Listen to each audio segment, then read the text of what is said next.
this week's podcast on English.com, I'm talking to Marina again. Hello, Marina. Hi, Jackie. And some of you will remember that Marina comes from Spain. And I understand that you're very keen on cooking. Yeah, I love cooking. Great. I've got some questions about Spanish food. Okay. Is there a national dish of Spain? Oh, there are many national dishes, I would say. One of the most popular outside Spain, I think, is paella. Right. What we say in English, paella, no? Yes, the English I think say paella, but it's paella? Paella. Okay. Paella. Yes, which is a rice dish with seafood and chicken. Or... What about a drink? Is there a Spanish drink, a typical Spanish drink? Yeah, well, we drink lots of beer, but again, the international and national drink would be sangria, which is wine with lemonade and sugar and fruits chopped up in cubes, and it has a very nice taste and it's very refreshing in the summer. Ah, okay. So my next question then is, does the Spanish diet change when it gets hotter or colder? Yeah, I think it does change a little bit. For example, with the drinks, in Spain we have very good wine as well, but I would say like the red wine goes better when you are cold in winter than in summer. In summer it's like heavy, so either we have, for example, white wine or sangria. And the same with food.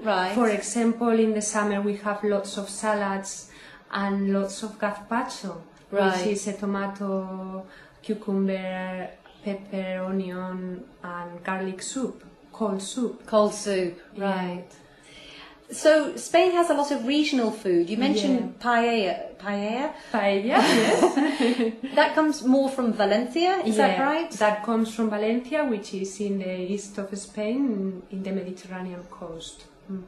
And what about tapas? Everybody thinks about tapas. Is that eaten all over Spain, or is that more of a regional dish as well? We eat tapas everywhere, more or less everywhere in Spain, but in some places they serve tapas for free with your drinks. So more or less the tapa culture is everywhere, but it depends on the place that you would get them for free or not. Okay, so sometimes you can go into a bar and you order a beer or a glass of wine and they'll give you some tapas to go free. For example, Granada is a very good example for free tapas.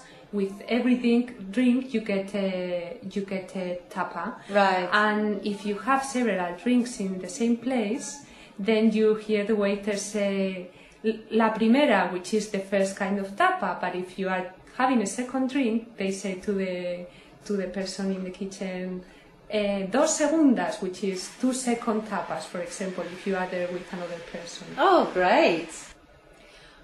Okay, so what are the typical ingredients that you would find in Spanish food?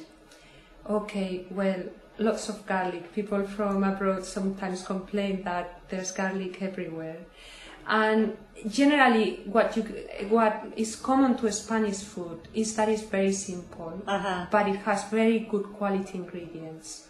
So we don't have many sauces or many spices. It's just simple. You've got, maybe you order steak in a restaurant, and there you have a steak with a bit of rock salt, some chips, and maybe a few peas. A not very big portion of veggies or chips with your steak, but then an enormous steak, which is very good quality. Right. So that's the main characteristic of Spanish food. You get fish, you get a big portion of fish again, but very fresh, very nice fish. So great.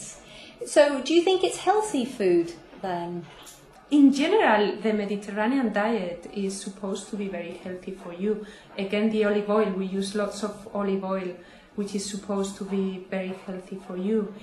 Maybe for someone coming from abroad, the quantities of meat are bigger than what they are used to. But do most people eat out in restaurants rather than at home? Well, eating in restaurants is getting more expensive, so we do a little bit of both. Maybe you eat at home during the weekdays, and then during the weekend maybe you have a couple of meals out or one. It really depends on your budget. But also we have a very good thing, which is during the weekdays at lunchtime you can eat a menú del día. A menú del día. Yeah, which is a set menu of 3 dishes, which usually includes a drink as well and your bread. And you can eat for something between like 8 to 12 euros. You can have a starter and then your meat or your fish, your dessert, and sometimes with wine as well. Yeah, sometimes with wine as well. So that's very good value. It's very good value. So then it's much cheaper to eat out at lunchtime than eating at supper time, really. So if we've got some listeners who are going to Spain, what one thing do you think that they should try to eat, they should taste when they go to Spain? Don't miss the gazpacho, the tomato soup, and the paella as well.